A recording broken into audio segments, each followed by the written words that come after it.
Hello. Okay, we're actually in my house today. Yesterday we were in Binyomin's house.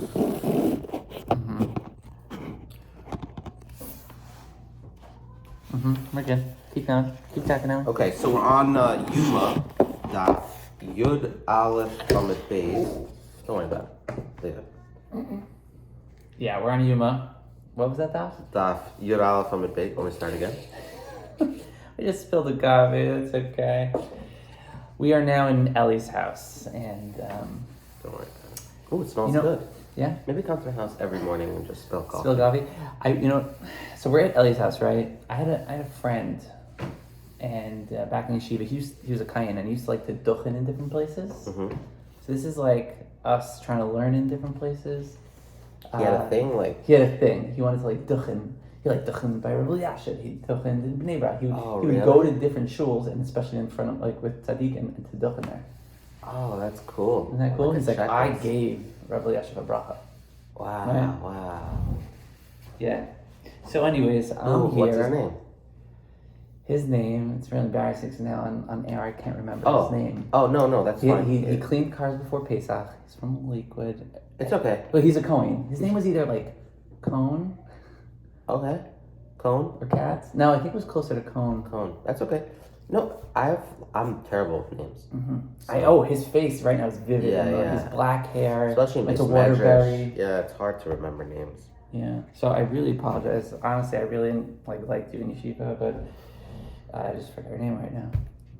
You think he had a checklist with cars? Like I cleaned Rabbi Yash's car. Oh, because I think I cleaned Rabbi Chaim's car. we could ask him. I hope you can see this video and comment and let us know. That's funny. Mr. Rabbi Cohen. Don't worry about it. Leave it. It's okay. He's dead to me. Okay. So yesterday we quoted a brisa, Rabbi Binyomin, which says that a shul can contract the tumah of tzaras. A shul can, right? A shul, yeah. Even though it's shared by multiple people. Right. And we said, what does that mean? It's almost like a discoloration, right? Well, yeah, that's what saras is, I guess. Or it is a discoloration. Yeah. It's a discoloration of a person's skin, clothing, or house. Do we know what it looks like, or we don't know nowadays? I'll tell you what it's not. It's not mold. It's not mold. They say it's like a greenish, reddish mixed with white. Oh, really? According to my child's, because we just passed those parshas, and that's what I remember what it said in my kid's parsha book. So in the Torah, it's referred to as a nega.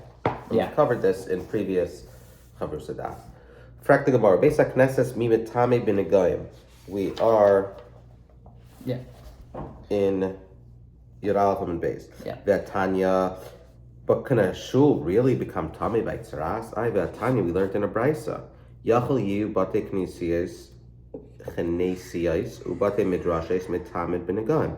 It might have been thought that shuls and beis medrash can become tame by means of tzaras. Talmud Leimer, uva ashar loy habayis. The Torah says, and the one whom the house is his shall come. Mishum yuchad loy, implying that the tzaras only affects one whose house is specifically his. Yatsa elish ein miyachad and loy. This excludes these shuls and beis medrash, which are not specifically his. So we have over here an actual brisa that is a stira to what we just said about a shul contracting tzaras. Right. Like Kasha, Harab Meir, Harabanan. The first brisa reflects the opinion of Rab Meir. The second is the Rabbanan. The Tanya, another brisa. A shul that contains a residence for the shamish is required to have a mezuzah. But as for a shul that does not have such a dira, Reb Meir mechayev. Reb Meir requires mezuzah anyway. The chachamim paitrin. So For sure, if it has the room for the shamish, needs it's a a living space. And if it doesn't, then it's machayev. Rameir is still machayev, and the chachamim are paitrin. Don't look at 34. Don't look at 34. try to speak it out. I don't know. I mean, Well- our question was a stira about tzaras, and now you bring something about a mezuzah. Was Haitian staschen? Was Haitian staschen? So what are we thinking? Certainly classification. That's what. There's something about classification. Well, I was gonna say. I mean, you're right. One Bryce, the one that's referring to the one that says that a shul doesn't have a mezuzah. That's obviously Chachamim. Why? The Bryce that we just quoted was going like the Chachamim, where it says you might have thought that a Bat Midrashim are mitam b'minagayim.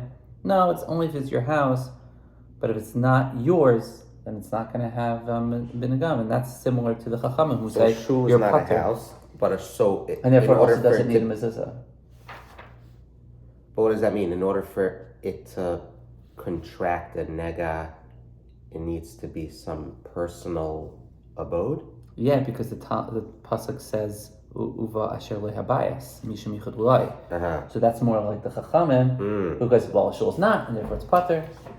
For a mayor, would still say chayav because, like the other brisa, I guess that where it says Beis HaKnesses is Beis HaShutzim Beis HaIsha Mitam Benegam. Right. You might have thought it's dafka only if it's a certain person's. We said no. It doesn't belong to anyone in particular. So should we now see the note and see if we got that right? The Gemara assumes that the status of a synagogue in regard to the mezuzah obligation parallels its status in regard to tzaras.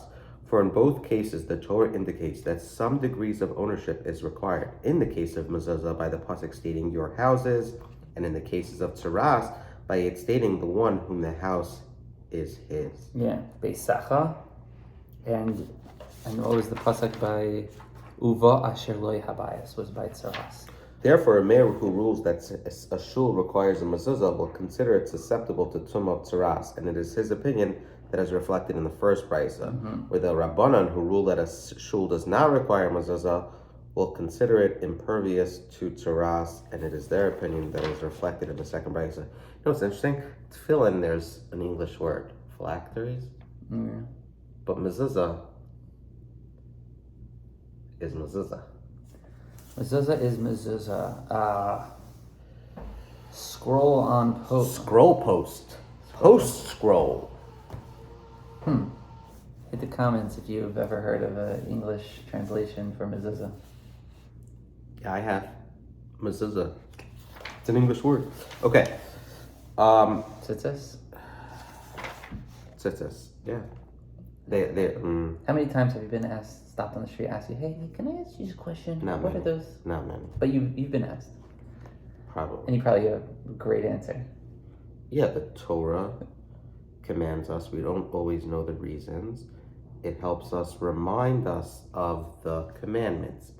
Meaning you want to start with the hook. You want to start with, I agree with this that. is what Hashem tells us. Yeah. We don't always know the reasoning. They say it could be because the way the strings are counted. Great story. This Story is a time. story, 825 into this. Mordechai Chopp. He lives, a cousin of ours, second cousin. He lives in Lakewood now. He was once playing basketball in the city, maybe Chelsea Piers, I'll make it up, or Marine Park, and maybe had brand new tzitzis. And he was playing with a handful of African Americans, and one of them liked his tzitzis. They thought it was so cool as a garment, and they said, "Oh, I'm taking that. That's mine." I don't think it was like, "Can I have it?" It was like, he's like, "This is amazing. Thanks, man." And I said, "Mordechai, did you like fight back? Did you?" He goes, "No." He said it was his, and now it's his. So if you see DeMarcus running around Brooklyn with tzitzis on, that's the story. Also, those black hats are also in. You're Yeah. That was before Amari, and all that. But yeah. Khan, I think it was Khan. I'll get his first name soon. Khan is the Wasn't Kohen? Khan. Yeah. Okay, that like the duchin everywhere. Yeah. See, aforementioned. Okay, the eBay Sema. The Gemara answers, we had this question, why you said a shul can become tamei by tzaras. We see a brisa that shows that it can't be. can't contract tzaras. You could say ha v'ha rabbanan. They're both like the rabbanan, but like kasha, and it's not a kasha, right? The rabbanan say that. Rabbanan. Okay, we don't know. Who say it's pater, right? We don't know. I mean, rabbanan who say that a shul doesn't require mezuzah. Right. That doesn't have a doesn't get tzaras. Yeah. Sounds but like kasha. Ha de isba beistar, for the first brayso refers to a shul that has a shamish, in which case even the rabbanan can say it's considered a dira and it's subject to tzaras. Yeah. Tzaras. Ha de lesbe beis dira, while the second brayso refers to a shul that doesn't have a dira, and therefore it's not considered a residence, and that's why it's not subject to tzaras. The iba is same. And if you were to say ha de lesbe beis dira, that both brisa refers to a shul that has no shamish. So why is one of them contracting tzaras? For the second brisa refers to an urban synagogue. While the first brisa refers to a rural synagogue. Zakta notes, a city is a commercial hub, and its shuls and study halls are frequented by people from far and wide. These buildings, therefore, cannot be said to belong to any one person or group or persons, and no one can claim a distinct share of their ownership. Consequently, even though no one lives there, and they don't satisfy the condition of the one whom the house it is. It's not some, they say out of town, everything's much more homey. Shul in a busy Chaim Vashal. Chaim Vashal. Who owns Chaim Vashal? It says this shul is everyone's shul. Yeah, is that their That's slogan? That's what it says. Yeah, this is your shul. You spin the wheel to see what you're davening. Yeah. It says this shul is your shul. That's like this. So that's this. It's everyone's shul. People daven there. I'm sure people davening there today. This is a krachem. That's a krachem. The krach from the pickle. The hadikfarim, a rural synagogue, on the other hand, is built only for the local population. Yeah. Not that it's only anyone can go, but that's really who frequents there. And it is no different than any house owned by partners, which Gemara has already established is subject to the tumah of tzaras. So the way they explain the second brisa, this third answer of both brises, it's not whether it's the Rabbanon or the Reb Meir. This is L'kulei Alma, I would imagine. Mm-hmm.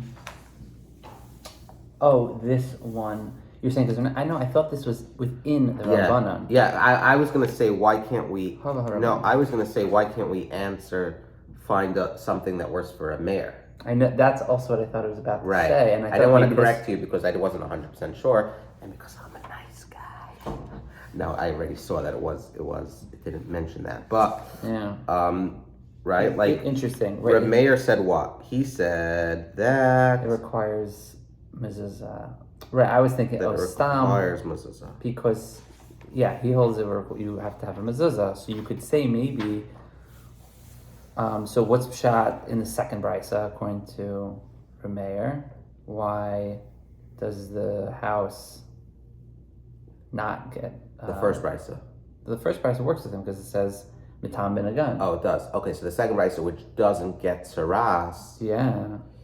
He says, according to our mayor, like maybe you could just say, well, why doesn't it get tzaras? Normally it would, but in this case, it's one of those, it's a city, right? So that's what I'm saying. This answer goes L'kulei Alma. Right, but what about the first one? Hav the ispedira, l'spedira. Oh, because in that one, even Rameir, we already said holds. Yeah, you're right. I think this one could go according to both.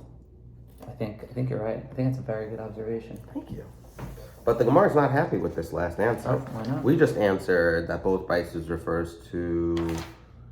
I'm sorry. The first one.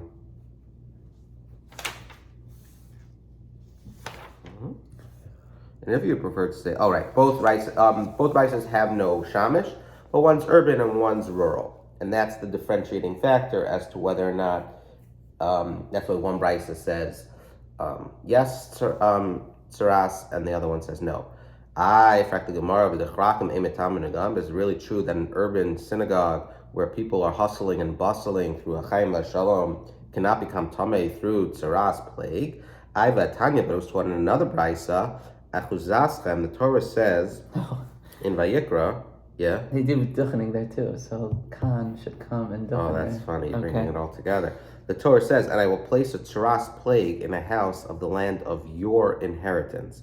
This implies that only your inheritance, a house on land that was apportioned to the original settlers of Eretz Yisrael, is susceptible to the tumah of tzaras. But a house in Yerushalayim is not susceptible to the tumah of tzaras because it is not deemed the land of your inheritance. Rabbi Yehuda says, Ani lo shamati el makom mikdash bilvad. I've heard from my teachers only that the temple site is impervious. Impervious means what? Not susceptible to? Is impervious to tzaras tumah. However, implies Rabbi Yehuda that the other buildings of Yerushalayim, including in shuls and study halls, are susceptible to tzaras plague, even though they are urban. So according to Rabbi Yehuda, this whole brisa is brought to show that in a case of chrachim, that you are going to get tzaras, even though everyone is hustling and bustling through. Ema say that Rabbi Yehuda meant as follows: Rabbi Yehuda, ani lo shmati ela makom mekudash bilvad. I have heard from my teachers that only a sacred site is only that a sacred. I've heard from my teachers only that the temple site is impervious. Only that a sacred site, as opposed to like a mikdash. So now he's saying, basically, it all includes shuls. Yeah, includes shuls. That they do not contract tumah. Exactly, they're not susceptible to that. Thus, Rabbi Yehuda's statement does not contradict the Gemara's answer that urban synagogues and study halls are exempt from tzaras tumah. Wow. Yerushalayim wasn't apportioned in the beginning to the original settlers. Was Yerushalayim for everyone? Is that what that is?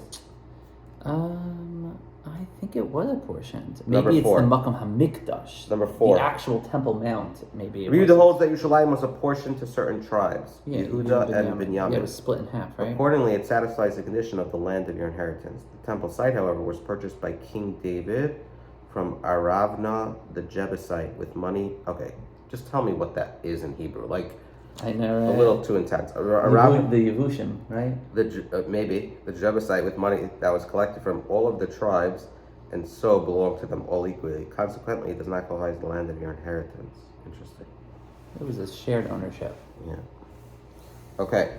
Weiter. The Gemara proceeds to explain the basis of the dispute between Tanakama and Rabbi Yehuda. What are they arguing about? Tanakama Savar. The Tanakama, who states that the buildings of Yerushalayim are not susceptible to tzaras, maintains that Yerushalayim lo nischalka lashvatim, that Yerushalayim was not apportioned among the tribes, that Yerushalayim was designated as the temple city, and all the tribes retain rights therein, says Rashi. Therefore, a house in Yerushalayim does not satisfy the condition of a house of the land of your inheritance, and that's why it is not susceptible to tzaras. Meaning, it's funny because we said a house that has a partnership is metame, but a city that's a partnership is not metame. Okay. Hold on. Oh, I think we went back and forth on that one. Meaning, at the end of the day, hold on. Did we say that about metama, or we said about mezuzah? We said no. Based on Beisha Shofim from Beisha Ish metama ben agam. Yeah. Okay, but we already have different ways of answering this brisa. Is this talking about the isbe beistira, the lesbe beistira? Yeah, but no. What I mean is, when it's talking about Yerushalayim, it's talking about the city. Mm-hmm. So according to the Tanakama, he's saying that Yerushalayim is owned by everyone. Mm-hmm. Right. So if it's owned by everyone, it's theoretically a shutfis, right? Yeah, and that's why it's not matama. Oh. Continue. Sorry, I stopped you. Yerushalayim is owned by everyone. But we already said a house that is a shutfis is matama. But a city is not. It's not like. It's a next level. That's a very large shutfis that like we own the world together. Like okay, fine. Yeah. You know, like Erev. Like we're all in the same. You know, a house it's a small makam. Here, It's a massive megaplex. What's the word? Megatropolis. You know. Rabbi Yehuda maintains that Yerushalayim nischalka lashvatim. Yerushalayim was apportioned among the tribes. Oh, I guess that's like. Therefore, ordinary buildings are subject to the laws of Tzaras Tumah. Shuls, Beis Medrash, and the Beis Mikdash, however, are exempt from the laws of Tzaras and do not belong to any one person or group. Okay, so someone says, why does the Tanna Kama say that buildings in Yerushalayim are not susceptible to Tzaras? He says because it was not apportioned among the tribes. I guess in that case, there's no shutfest there.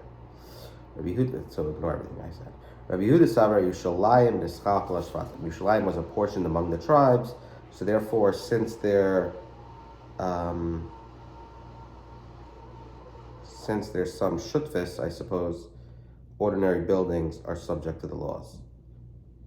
So, Ubeflukta Dahat Hanai. And Rabbi Yehuda and the Tanna Kama disagree on the very issue that is the subject of dispute between the following Tanaim. Tanaim lived before Amoraim. The Tanya. Well, I'm saying Rabbi Yehuda and Tanna Kama are also Tanaim. Oh, they are? Yeah. Oh, I'm sorry. Between the following Tanaim. Oh, they were also Tanaim?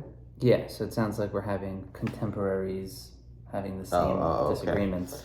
The Tanya Mahaya v'chalkei shel Yehuda. Which parts of the? But this goes back to your thing yesterday of a Bryce and a Mishnah, right? Rabbi Yehuda and the Tanna Kama. I guess that was brought down in a Mishnah. Oh no, it was also brought down in a Bryce. Okay, two different Bryces. Sorry, continue. First one in a Bryce. Which parts of the Harabayas were in the portion of the tribe of Yehuda? Harabayas. I'm sorry. Which part of the temple complex? Harabayas, the temple mount. Hal Shachais, the chambers. V'Hazaris, and the courtyards. Umehaya b'chalkei shel Binyomin. Which parts of the temple complex were in the portion of the tribe of Binyomin? Ulam, the antechamber. V'Heichal, the sanctuary. Ubeis Kachei HaKadashim, in the chamber of the Holy of the Holies. Okay. We'll split. It's interesting that Hashem created Shvatim. Like Yaakov Avinu, right? And then Klal Yisrael. But like, Hashem created division. He wants us to thrive through separation. He wants us to come together after being separated. Right. Ultimately, we each fly our own flag, but we're all surrounding that Mishkan, right? In the desert, that's how they camped around. They were all separate in their own camps, flying their own flags, but they're all around the same central theme. But Hashem could have created that we all had one flag. Right. But there's an Inyan in trying to blend. Yeah, into fighting that separation. Like we each will have our differences, but right? Ultimately, we're around surrounding a central cause, right? Which was the Shevet Levi in the middle, right? And Moshe and Aaron in the middle, the Mishkan in the middle. And we each have our separate talents that when we come together, we're the mighty morphin Klal Yisraels. But it's also interesting that if someone stuck in the sheet and said, "Who owns the Kodesh HaKodashim?" Now we know it's Binyomin. Yeah. Who owns? What would you say the word? Who owns the land upon which the Kodesh HaKodashim stands? I mean, it's in their Tzelek. Yeah. Okay, we'll do a little more. And which parts of the temple complex were in the portion of the tribe of Binyomin? Okay. And Binyomin also owns a Ritzua Haisa Yitzim Echalkei Shel Yehuda, and a strip of the land projected. Maybe this is something. I'm sorry, separate. And a strip of land projected from the portion of Yehuda, Nechnesas Lechalkei Shel Binyomin, and extended into the portion of Binyomin. Uba Hayimizbeach Banoi, and on it the Mizbeach was erected. Ubinyomin HaTzadik Hayimitztar Aleh Levala L'Choyim, and Binyomin the righteous was pained by it each day because of his longing to absorb it into his territory. Binyomin was one of 4 people in the history of the world who died without ever having sinned. For this reason, he's referred to as Binyomin HaTzadik. It says that Shabbos 55b. I happen to know that it's also Baba Basra Yud Zayin Amar Aleph. Who are the other three? The other three, one was Binyomin and Yaakov, we said that. One was Amram, the father of Moshe. One was Yishai, the father of David. And one was Chiliav, the son of David. Wow, pulling that out. There were no women that fall No. into this category? No. Like Sarah. No, who was it? Was it not Esther? Oh, no, that's like the prettiest woman. Right, yeah. There was a category for that. Seven, yeah. All right. Also, interestingly, when it talks about these four people, it explains who they are in relation to somebody else. So it says Binyomin ben Yaakov in the Gemara. It says Chilev ben David, right? Always in relation. And the question is why? Because I saw yesterday's Reb Zvulun Charlap says that when we think of a leader,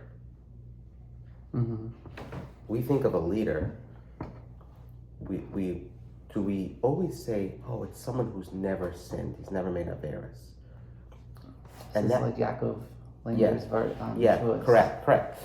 This idea that these people who never sinned are attached to people who did sin, and they were leaders, right? David, Yaakov, Moshe, is that you can go through your whole life in a room, in a house, and not do anything, and not do any Averis.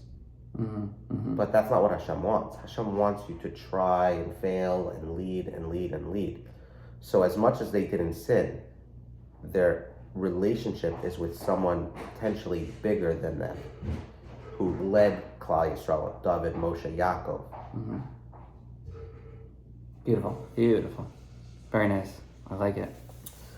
So, and a strip of land. So there was a little bit of Yehuda's that was coming into Binyamin's, right? I think Binyamin had a very little bit. We already said Binyamin had the Kodesh Kodashim, right? Yeah, but that's not where the Mizbeach was. I'm assuming this grayed out something.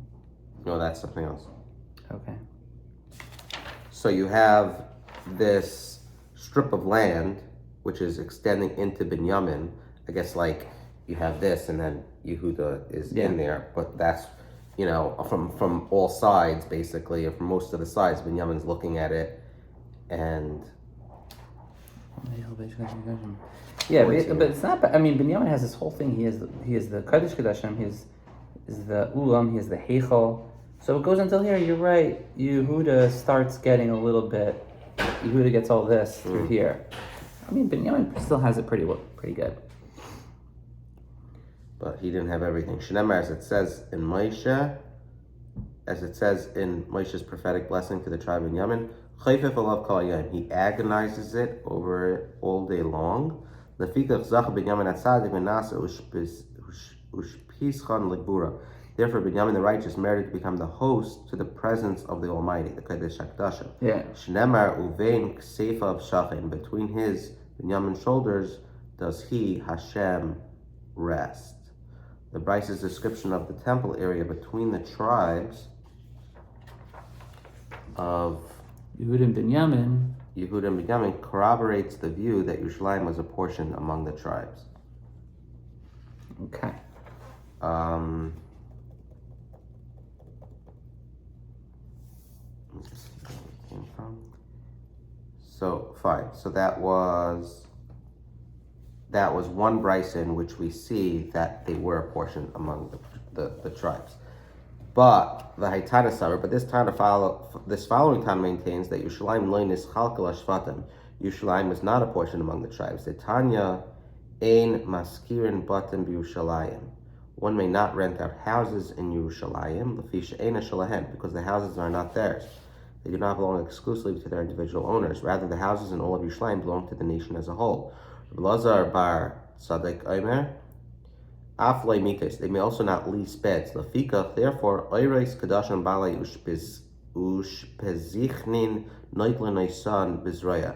The innkeepers, those who hosted the pilgrims in their houses, were allowed to take forcibly the hides of the pilgrims' offerings. Since both the Tana Kama and Rabbi Lazar bar Tzaddik forbid the renting of houses in Yerushalayim, it is clear that they maintain that Yerushalayim was not apportioned among the tribes. The Gemara derives an ethical teaching from this brisa. Amar Abaye Shmami, no, one can derive Oirech Ar Mishpak Inish Golfa Umashkelush Pizeh. Upon his departure, it is proper for a person, a guest, to leave the jug which he used during his stay and the hide of animal he might have slaughtered for his host. Basically, leave a gift for your host. Yeah, because you can in Yerushalayim or anywhere. Since this is always proper, in the case of pilgrims to Yerushalayim, the rabbis went further and wrote this etiquette into law, giving the host a right to take these hides forcibly. They did this in order to ensure that the homeowners will welcome the influx of pilgrims cheerfully. They did this in order that the homeowners will welcome the influx of pilgrims cheerfully, so that because they know they're about to grab the skins of the karbanos. Akol panim, you see that there is a machlekes tanaim of whether or not Yerushalayim belong to Yehuda Binyomin or it's owned by all Shvatim. The hides of all sacrifices are non-sacred, and the hides, of sacrifices of lesser sanctity, Kodshim Kalim, belong to their owners. In particular, Rashi mentions the Shalmei Simcha and Shalmei Chagiga, types of Kodshim Kalim, which were offered by the pilgrims on festivals. Ritva adds that's the same is true of any offerings that the pilgrims might offer. So theoretically, they can take the skins, but you see that because they cannot lease it out, I guess we don't hold like that because tons of people. So note 20. Note 20 I feel like is good. Chazon Ish explains that initially Yerushalayim was apportioned among the tribes, since at that time the eventual set of the temple was unknown, so everyone had access to it. Later, when Yerushalayim was designated as the temple city, equal access was granted to all the tribes. It is only in this narrow sense that this Tana holds that Yerushalayim was not apportioned among the tribes. However, the original owners of property in Yerushalayim, which are members of the tribes of Yehuda and Binyamin, retained title to their properties. The rest of Israel merely received the right to use these properties when they traveled to Yerushalayim, and hence we have that they could just take hides, they can charge the rent for it, but ultimately it's a city that we have to do, Hachnas Azarchaman. But there are owners.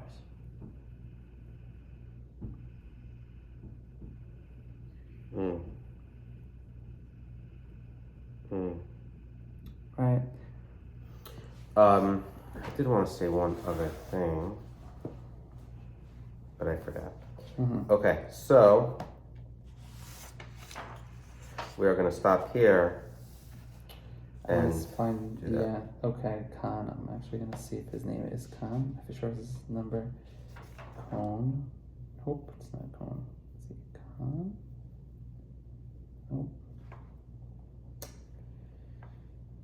Oh, you see that his longing, Binyamin's longing for the Mizbeach, is the reason he was given the Kodesh HaKodashim. And we can apply that to now, in that it's hard to long for the Beis HaMikdash since it was so long ago and it's like so foreign to us. But if we're mitzapeh, what's the word? We yearn for that time again, the Beis HaMikdash and Mashiach, and that's the question we're going to ask. To have it in our portion, right? In our lives. And yes, I think Izzy's going to like that one. Bye.